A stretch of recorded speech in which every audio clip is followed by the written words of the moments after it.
Le président de la République supervise la pose de la première pierre de l'échangeur du carrefour Bamako à Riyad et celui de Hayy Saken à Dar Naïm.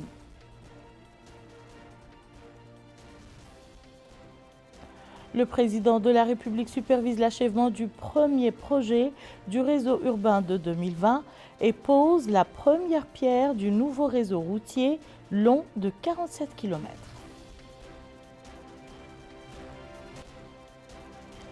Le ministre de l'Hydraulique et de l'Assainissement supervise la première pierre du projet du renforcement du réseau de la ville d'Atar en eau potable.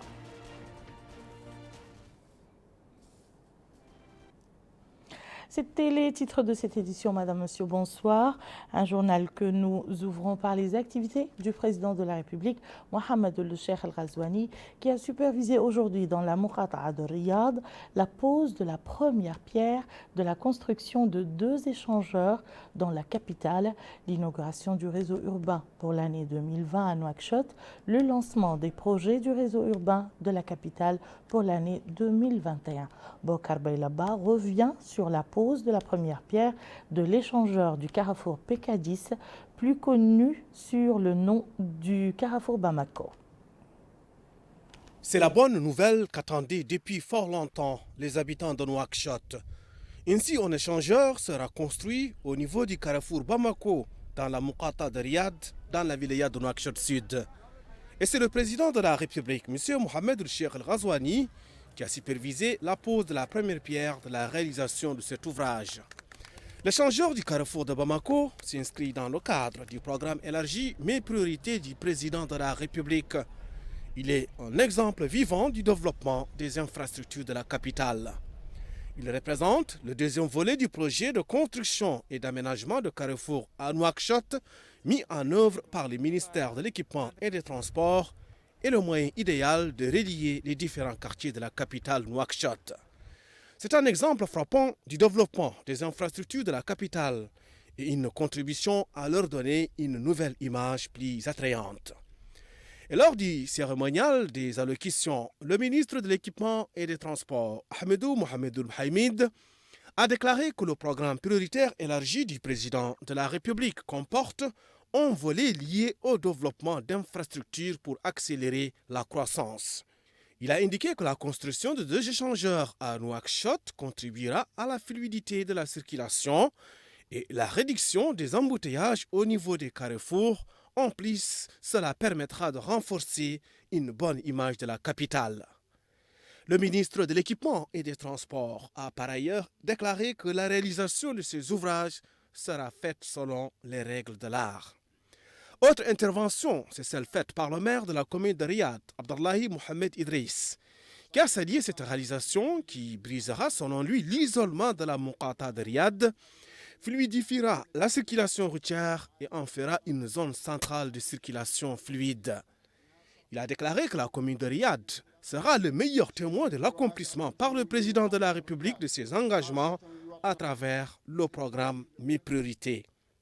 L'échangeur du carrefour Bamako sera exécuté par une entreprise chinoise sur une période de 24 mois. Il mesurera 200 mètres de long avec une largeur de 12 mètres et une circonférence de 20 mètres.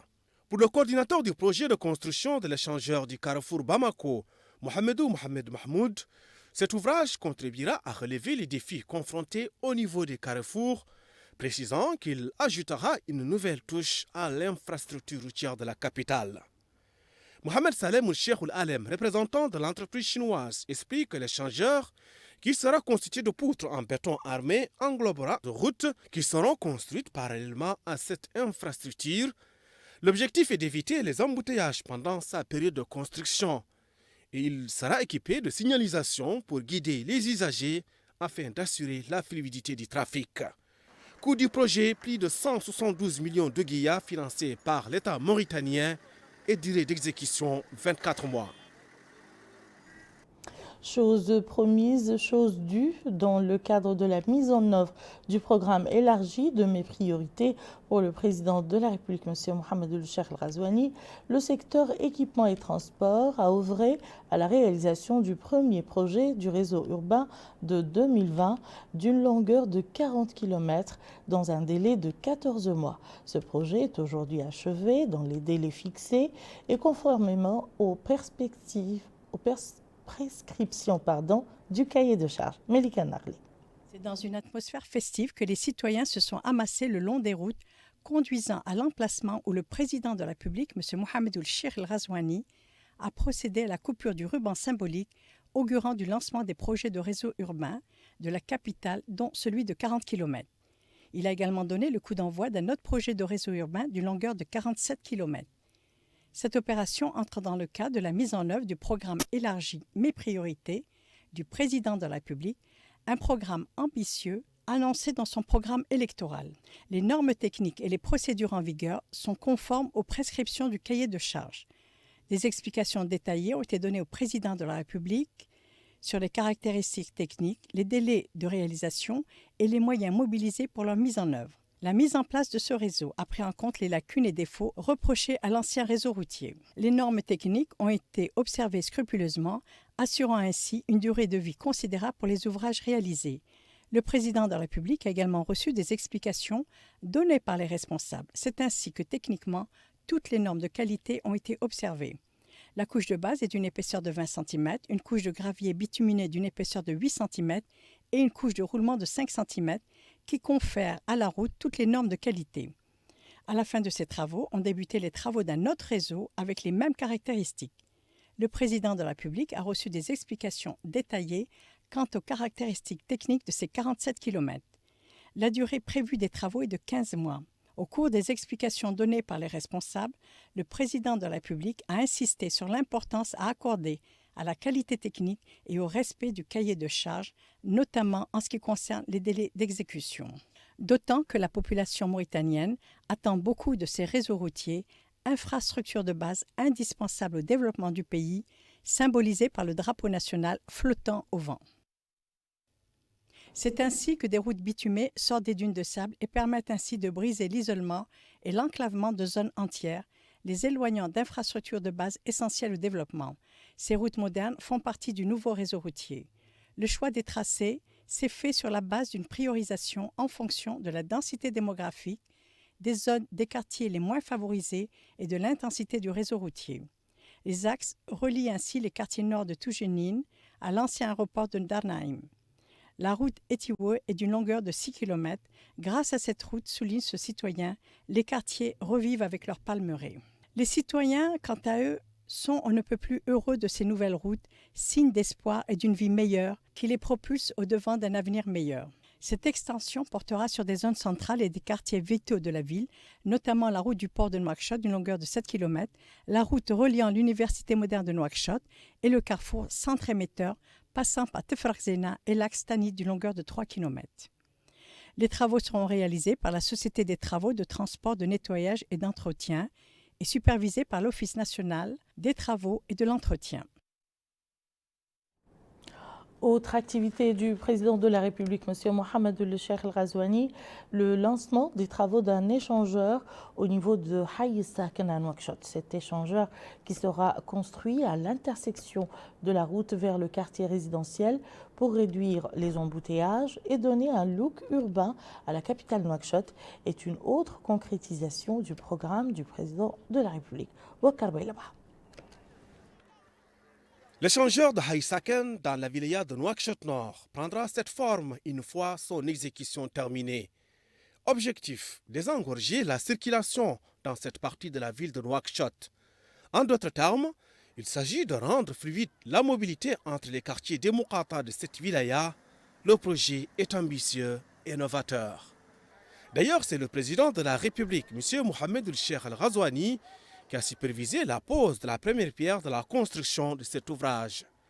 Ainsi, il a été édifié sur les composantes du projet et les caractéristiques techniques de l'ouvrage qui permettra aux citoyens de se déplacer confortablement, d'autant plus que les embouteillages demeurent un obstacle à la mobilité intra-urbaine. Après l'achèvement de la première composante du réseau routier urbain qui a été construit dans la capitale, Nouakchott, au cours de l'année 2020, le ministère de l'Équipement et des Transports met à jour son plan pour l'année en cours 2021 en exécution du programme élargi des priorités du président de la République, M. Mohamed Ould-Cheikh El-Ghazouani. Dans ce contexte, le coordinateur du projet de construction de l'échangeur de Haï Saken, Sidi El Emin Ould Abdallah, explique que cette composante comprendra dans une première phase la réalisation de 4 axes de 200 mètres de long et une route secondaire de 10 mètres, tandis que la deuxième phase du projet consiste à construire un échangeur d'une longueur de 200 mètres et d'une largeur de 12 mètres. L'objectif est de fluidifier le trafic routier dans une zone où se formaient de grands embouteillages. Mohamed El-Hennoun est le représentant de la société chinoise Guangxi Yuanda, indique que cet échangeur permettra de réduire les embouteillages et donner un nouveau look à la capitale Nouakchott. Il précise que la réalisation de cet ouvrage exige l'expertise étrangère et le savoir-faire des compétences nationales. Les travaux de construction de l'échangeur de Haï Saken ont été confiés à l'entreprise chinoise Guangxi Yuanda. Le coût financier du projet est estimé à plus de 155 millions de nouvelles ouguiyas sur un financement du budget de l'État et durée d'exécution 24 mois.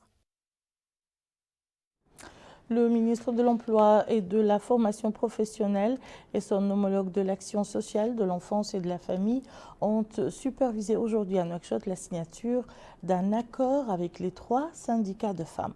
L'accord vise à insuffler une nouvelle dynamique dans la promotion des activités des femmes. Le point avec Abdoul Adamaba. Cet accord entre le ministre de l'Emploi, de la Formation professionnelle et 3 fédérations de femmes commerçantes et entrepreneurs permet de doter à ces groupements féminins des financements dans le cadre du Fonds pour l'entrepreneuriat féminin. Ces 3 structures constituent les premières coopératives à bénéficier des financements de ce fonds. L'entrepreneuriat féminin a montré des résultats probants. La plupart des études sont catégoriques, c'est que l'entrepreneuriat féminin, les entreprises qui sont gérées par des femmes sont celles qui réussissent le plus en termes donc, de pérennité, mais également en termes de solvabilité. Ça veut dire que pour nous, c'est véritablement un pari gagné. Donc on est absolument sûr que ce financement est un financement qui va véritablement produire son impact. Et j'ai dit également que avec Madame la ministre qui est vraiment votre ambassadrice parce qu'elle pose vraiment de façon fidèle toutes vos préoccupations au Conseil des ministres, mais également dans les réunions internationales qui se tiennent ou les réunions avec les partenaires. Donc elle nous a beaucoup encouragés et encouragé à poursuivre cette action. Donc, elle va continuer également avec nous parce qu'avec l'Agence française pour le développement, nous sommes en train, avec le ministère, avec le MASEF, on est en train de travailler ensemble pour monter un très grand projet pour l'entrepreneuriat féminin. Donc 50% de ce financement va être consacré aux PME, aux petites et moyennes entreprises portées par les femmes. Dans le cadre de cette convention, ces 3 groupements féminins bénéficieront aussi d'un programme de coaching, de mentoring et de formation leur permettant de mener à bien leur initiative. Je vous le disais en titre, le réseau d'alimentation de la ville d'Attar en eau potable sera renforcé par le drainage des eaux à partir du champ de Tayar Tesdar. Le ministre de l'Hydraulique et de l'Assainissement, en compagnie du Wali de l'Adrar, a supervisé aujourd'hui la pose de la première pierre du projet du renforcement du réseau de la ville d'Attar en eau potable. Le point avec Mohamed El-Khattat. Le ministre de l'Hydraulique et de l'Assainissement, M. Mohamed El Hassan Ouel-Boukhres, a supervisé ce matin en compagnie du Wali de l'Adrar, M. Hadadi Mpaliatera, la pose de la première pierre de renforcement du réseau d'alimentation en eau potable de la ville d'Attar à partir du champ captant de Tayart Sdar. Le projet se compose de 5 puits nouveaux qui seront reliés à la station de pompage de Tayart Dhar, dont la capacité de production sera portée à 6 000 m3 par jour au lieu de 2 600 m3, en plus de l'extension du réseau d'adduction en eau potable de la ville pour approvisionner les quartiers en hauteur et des localités se trouvant sur l'axe Attar-Nouakchott. Évoquant le sujet, le ministre de l'Hydraulique et de l'Assainissement a précisé que le gouvernement est conscient de la problématique de l'eau à Attar et du fait que le manque cruel de ce liquide précieux n'est pas nouveau. Le président de la République, M. Mohamed Ould-Cheikh Al-Ghazouani, a donné ses instructions claires, nettes et précises que le problème de l'eau potable à Attar doit être résolu de façon définitive.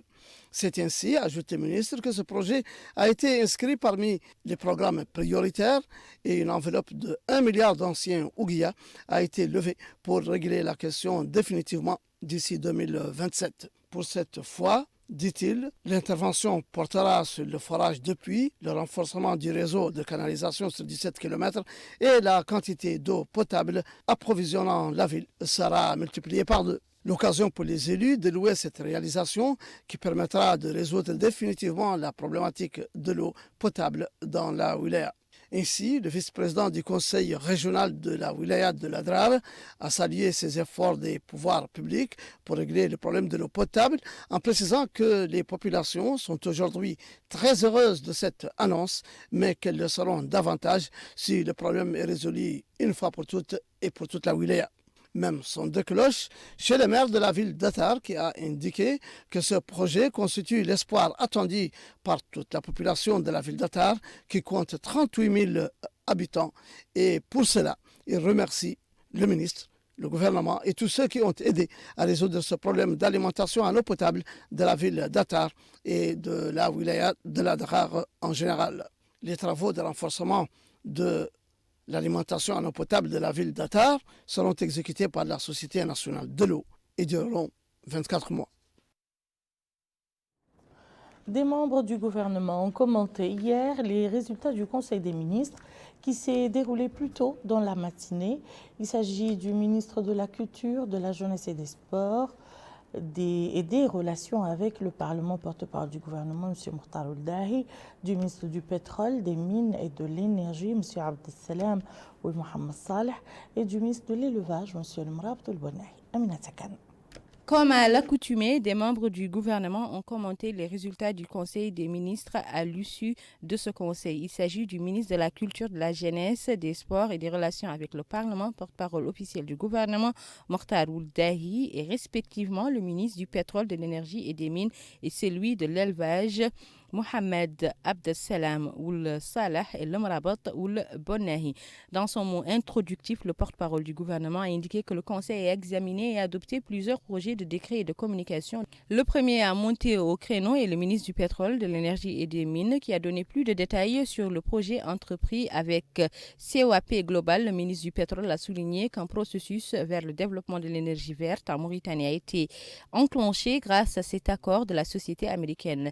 Il a indiqué que le projet est le plus ambitieux en Afrique, voire dans le monde, et concerne la production et l'exploitation de l'hydrogène vert. Et cela, eu égard à la situation géographique de la Mauritanie, dont la partie nord bénéficie du vent et du soleil quasiment toute l'année. Il est donc question d'exploiter ce potentiel pour produire une énergie renouvelable et peu coûteuse, aussi bien pour l'État que pour la planète. Lui succédant, le ministre de l'Élevage a indiqué que sa communication était relative à la présentation des grandes lignes, des objectifs et plans de la MPE et de l'Office de recherche et de développement de l'élevage. La présentation met en avant les objectifs qualitatifs en matière de production des différentes filières animales. Il est attendu de la MPE la création de valeur ajoutée dans les différentes filières animales, l'amélioration de la compétitivité afin de répondre efficacement aux besoins nationaux et de l'exportation. Le porte-parole du gouvernement a répondu à des questions d'ordre général interpellées sur les engagements du président de la République concernant l'assurance maladie. Il a estimé qu'un pas important a été franchi dernièrement. Selon lui, les engagements électoraux du président en la matière ont été largement dépassés. En effet, il estime que plus de 600 000 personnes démunies vont en bénéficier et que Ta'azour a d'ores et déjà recensé les bénéficiaires de 7 wilayas du pays. Les autres suivront bientôt. Nul ne sera exclu, a-t-il affirmé. Au sujet du mouvement de grève que connaît le secteur de l'enseignement, le porte-parole a indiqué que le gouvernement est résolument engagé à améliorer la qualité de l'enseignement ainsi que le rendement des enseignants.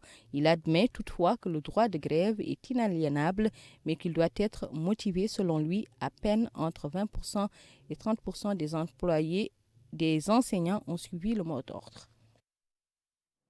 Le ministère de l'Emploi et de la formation professionnelle a organisé aujourd'hui à Nouakchott un atelier sur les objectifs emploi dans les plans d'action des secteurs productifs sous la supervision du secrétaire général du ministère.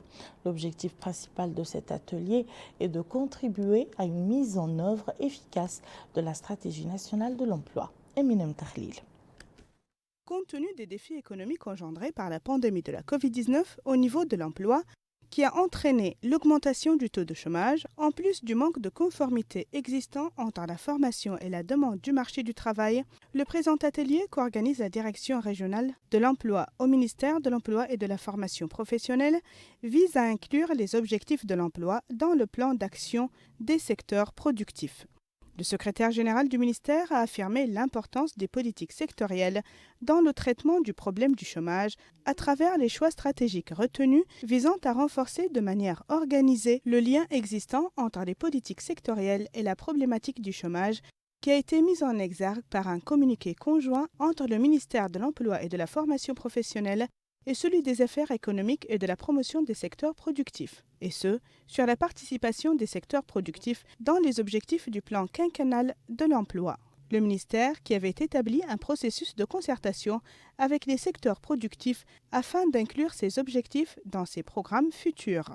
Dans le cadre de cet atelier, nous sommes répartis en plusieurs groupes pour essayer de bien échanger et de discuter sur l'ensemble de points qui vont nous permettre de mettre en place, élaborer un plan d'action d'emploi sectoriel et de trouver le mécanisme de sa mise en œuvre, le mécanisme de son suivi et à travers les points focaux, à travers le recoupement entre les objectifs de la stratégie nationale de l'emploi, son plan d'action personnel et les plans d'action sectoriels.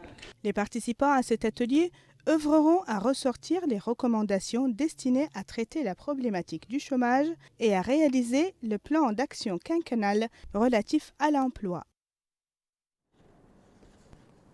État des lieux et l'élaboration d'un plan d'action, c'est sous ce slogan qu'ont débuté aujourd'hui à Nouakchott les travaux d'un atelier portant sur le contrôle de la qualité de l'eau potable dans notre pays. La rencontre est organisée par le ministère de l'Hydraulique et de l'Assainissement en collaboration avec l'UNICEF. Abdullah Damova. Cette rencontre a constitué une opportunité de présenter des exposés concernant le plan d'action mis en œuvre dans le cadre du contrôle de la qualité de l'eau. Elle a aussi été dédiée à un aperçu à propos de la mission de la direction du contrôle de la qualité de l'eau en termes de contrôle de la qualité de l'eau en zone urbaine et rurale. Cet exposé a été présenté par la directrice du contrôle de la qualité de l'eau, Mme Zainabou Mintahidi. Elle a aussi mis en avant les infrastructures, programmes et politiques mises en œuvre par cette direction. Le secrétaire général du ministère de l'Hydraulique et de l'Assainissement a indiqué que l'eau potable est vitale.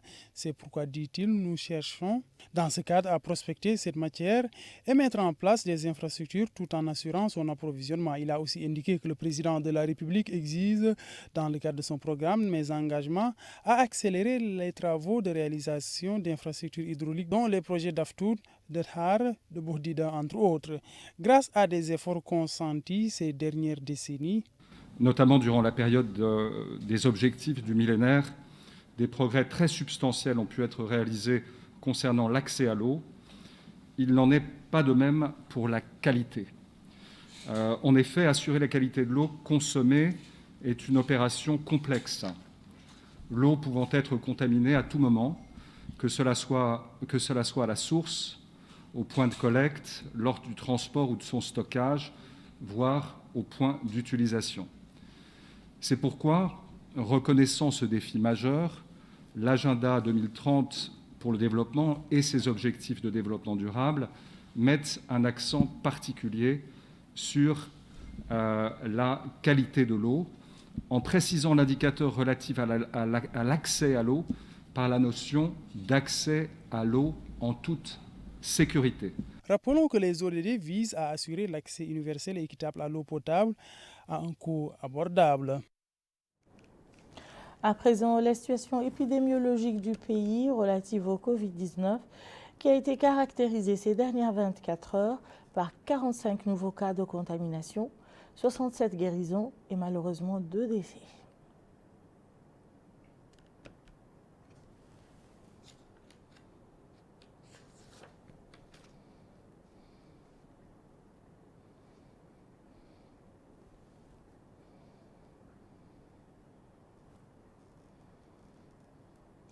Le directeur général de la santé publique par intérim, de l'information stratégique et de la surveillance épidémiologique au ministère de la Santé a fait le point de la situation hebdomadaire du Covid-19 dans le pays. Écoutons-le.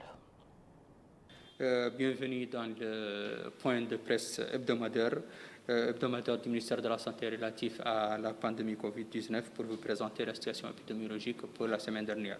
363 nouveaux cas positifs ont été enregistrés durant la semaine dernière, dont 3 parmi les contacts, 359 cas communautaires et un seul cas importé. 264 nouvelles guérisons ont été enregistrées durant la dernière semaine et malheureusement 3 décès.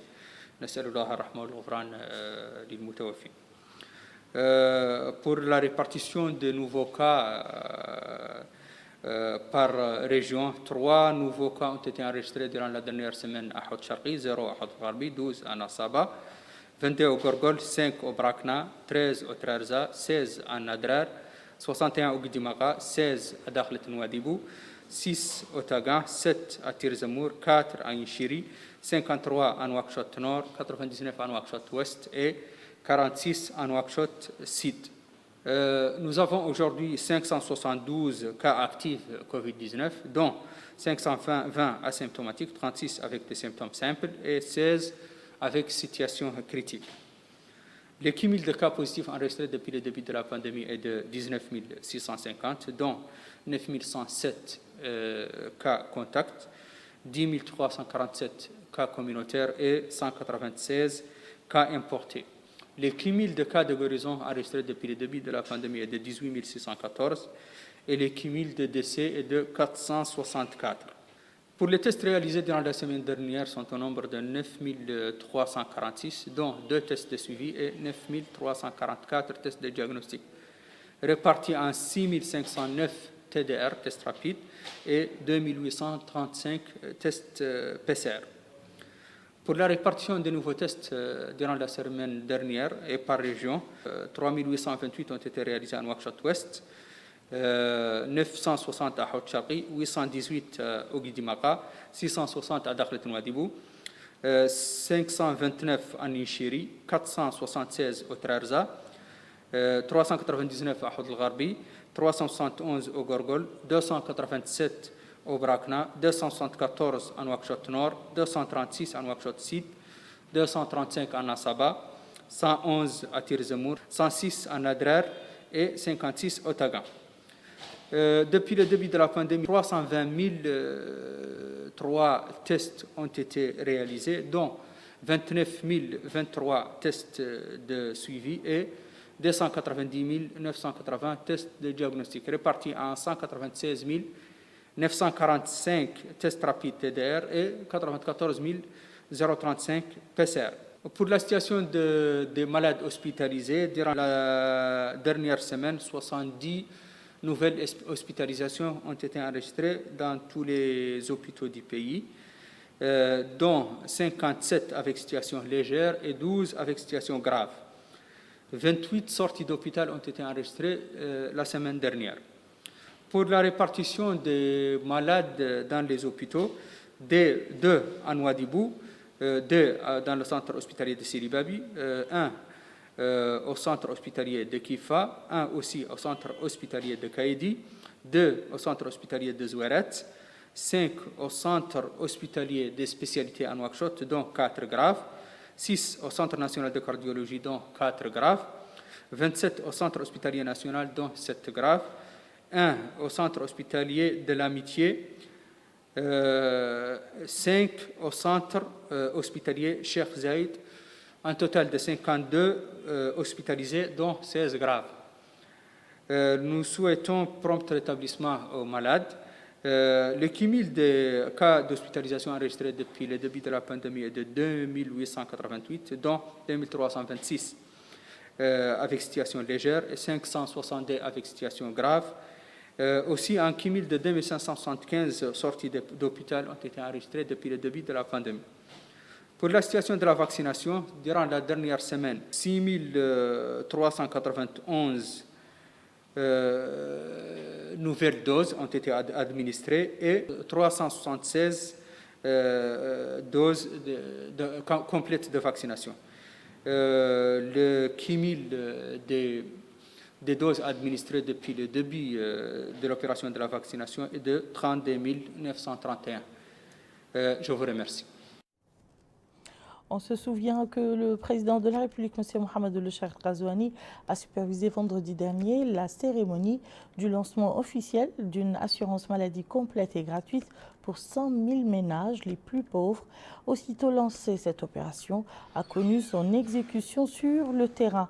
C'est ainsi qu'au niveau des wilayas de l'intérieur du pays, le processus de distribution des cartes d'assurance maladie qui touchent des milliers de citoyens de l'État a été lancé. C'est le cas notamment à Ayoun et Nema. Le point avec Aminata Kana. La salle de réunion des locaux de la wilaya du Hod Sharqi a abrité la cérémonie de distribution des cartes d'assurance au profit de 60 000 ménages pauvres de la wilaya. Une opération supervisée par le wali de la wilaya du Hod Sharqi qui n'a pas manqué l'occasion de rappeler que pour cette première phase, 15 000 cartes vont être distribuées à des ménages pauvres, indiquant que cette opération entre dans le cadre de la mise en œuvre du programme de son Excellence le Président de la République Mohamed El-Cheikh Ghazouani, mise en œuvre par la Délégation générale à la solidarité nationale à la lutte contre l'exclusion à Azour, indiquant que l'accès des centaines de familles pauvres de la wilaya au service de l'assurance maladie constitue un acquis national majeur. Lui succédant, le maire de la ville a mis l'accent sur l'importance de ce volet social pour les habitants qui va sans nul doute alléger leurs dépenses. Ensuite, l'un des représentants de la délégation régionale qui supervise cette opération a indiqué que cette opération concerne 117 000 ménages sur toute l'étendue du territoire national, indiquant que toutes les technologies ont été mises en œuvre par les agents de Ta'azour pour faciliter l'opération. Les bénéficiaires que nous avons rencontrés ont tous à l'unanimité remercié le pouvoir et le président de la République pour cet acte généreux. C'est enthousiaste que ces dames récupèrent leur carte d'assurance maladie, une opération supervisée par le wali de la wilaya du Hod el-Gharbi et qui entre dans le cadre de l'opération de distribution des cartes d'assurance maladie. Supervisée par le wali de la wilaya qui a indiqué que l'accès des milliers de ménages pauvres de la wilaya au service de l'assurance maladie entre dans le cadre du programme Ta'ahoudati du président de la République, indiquant que cette opération première du genre s'ajoute à une longue liste de projets exécutés par l'État en faveur des milliers de pauvres dont figure le transfert des fonds, la distribution des produits alimentaires et de différents projets de développement local, a-t-il conclu. Les bénéficiaires que nous avons rencontrés ont unanimement salué ce geste qui va leur épargner des dépenses et améliorer leurs conditions de vie. Restant dans ce chapitre, la ville de Sélibabi, capitale de Guidimara, a abrité hier le lancement d'une opération de distribution des cartes d'assurance maladie gratuites dans le cadre de la mise en œuvre du programme du président de la République, M. Mohamed El-Cheikh Ghazouani, mes engagements mis en œuvre par la Délégation générale de la solidarité nationale et à la lutte contre l'exclusion Ta'azour. Le point avec Houroum Telmouilh.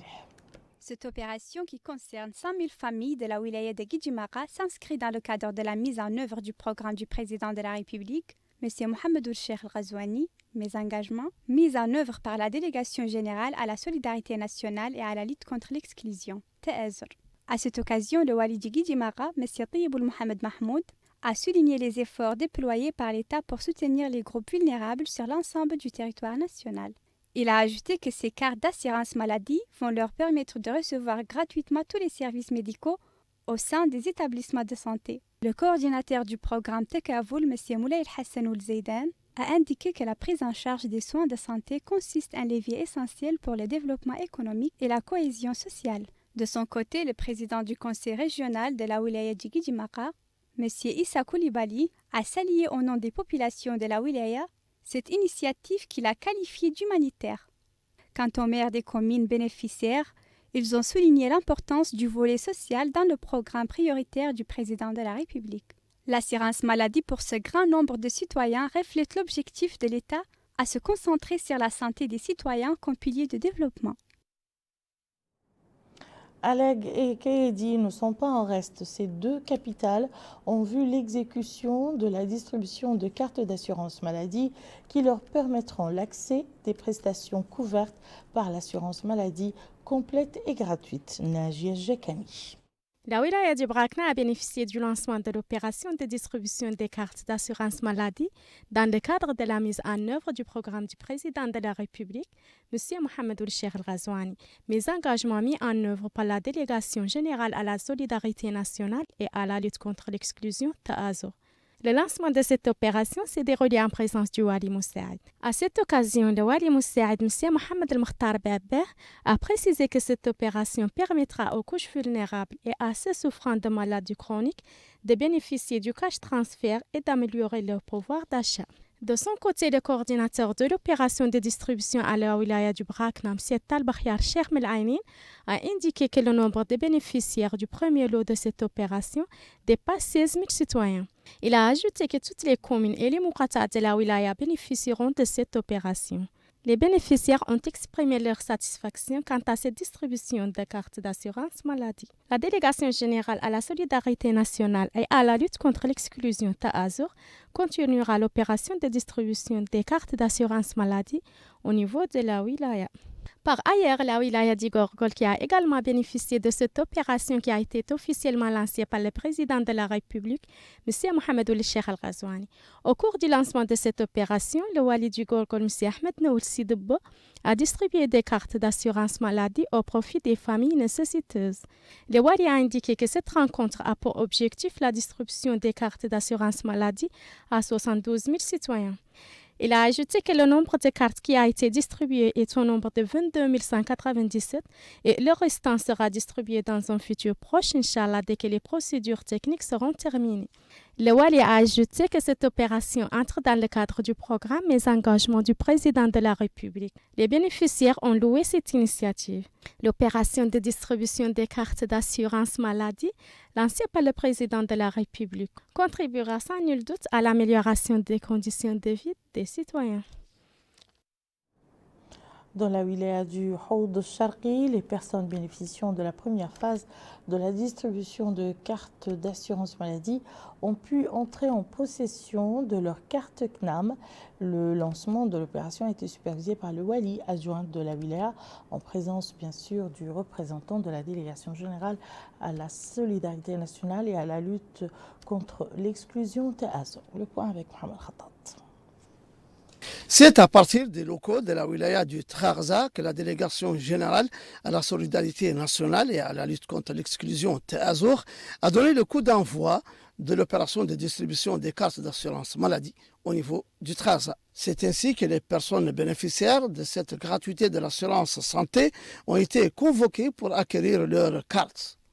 L'occasion pour le Wali Moussaïd de Trarza, M. Mohamed Val ou Mohamed Mahmoud, d'indiquer que cette opération, qui rentre dans le cadre de la mise en œuvre du programme du président de la République, Mohamed Cheikh El-Ghazouani, permettra aux classes vulnérables, y compris les familles pauvres, les femmes chefs de ménage, les personnes handicapées et celles souffrant de maladies chroniques, d'accéder à leurs droits économiques et sociaux, au cash transfert et de pouvoir bénéficier de soutien à leur pouvoir d'achat, en plus d'être pris en charge gratuitement pour leurs soins. Ce premier lot de cartes d'assurance maladie va profiter à 12 000 citoyens résidant à Rosso, à Jeder el-Mohgen, Orkiz, à Talhat et à Tekan et devra se poursuivre pour couvrir toute la wilaya. Selon cette femme, les bénéficiaires de la carte d'assurance santé pourront disposer de toutes les prestations sanitaires des hôpitaux nationaux et même d'être évacués à l'étranger si besoin en est. Les populations ont exprimé leur satisfaction d'être prises en charge gratuitement pour leurs soins, en plus de bénéficier de soutien à leur pouvoir d'achat et de cash transfert. L'autorité de la zone franche de Nouadhibou a organisé hier soir une cérémonie à l'occasion de la remise d'attestations en faveur d'une cinquantaine de composantes de divers établissements de formation sur l'approche des compétences pour développer les capacités des acteurs dans le domaine de la pêche maritime. Eminem Takhlil.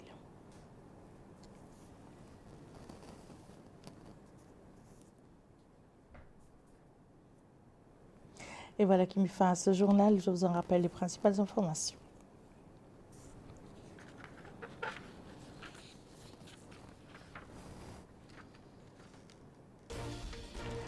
Le président de la République supervise la pose de la première pierre de l'échangeur du carrefour Bamako à Riyad et celui de Haye Saken à Dar Naïm.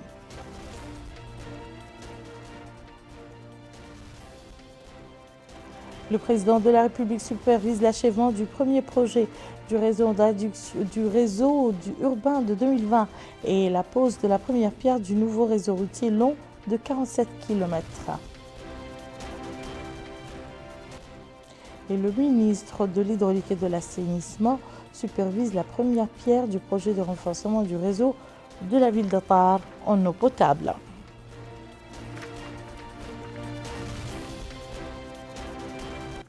Merci, madame, monsieur, de nous avoir suivis. À très bientôt, Inch'Allah.